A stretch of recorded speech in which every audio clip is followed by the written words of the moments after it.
All right, everybody, I'm here at the NAMM show with Scott Tarulli of the Scott Tarulli Group and longtime Seymour Duncan supporter. Scott, how you feeling at the NAMM show at the Seymour Duncan booth? I love it. It's a great booth this year. This is like leaps and bounds. This is like a house. I want to move in. I know, really. It's really. So you've been using Seymour Duncan. You teach at Berklee School of Music in Boston. You're a session player.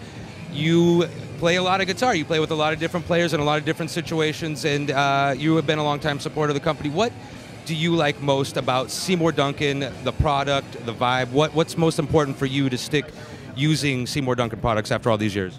I mean, as far as session playing, you know, you need your Les Paul tone, your Telly tone, your Strat tone, and I think the company has everything I need. I favor the Antiquities.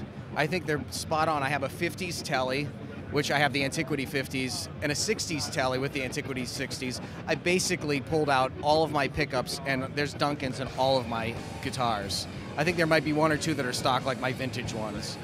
But yeah, I mean, to me, it lets me get the most out of my finger tone. And for doing session work, I'm very particular about my sound, and live even, but it's Duncan all the way. Now, we are, as a company, celebrating the 35th anniversary of Seymour Duncan. Yeah. We've been a long road. A lot of people have come in and out.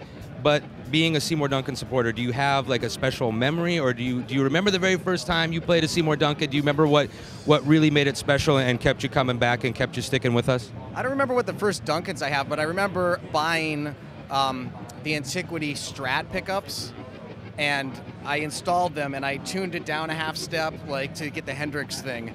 And those pickups like blew my mind through a Marshall, and like that's my first memory of like getting butterflies here. And then I like Tellys lately, and when I got the Antiquity 60s, that was pretty outstanding. I mean, like a cranked Fender, I really like got goosebumps, you know. Yeah. Well, that's great, man. Scott, I want to thank you for taking some time and talking with us. Yeah, Scott's working on his third album with the Scott Tarulli Group. Go check it out. Chris Cortesi, Seymour Duncan. We'll see you later.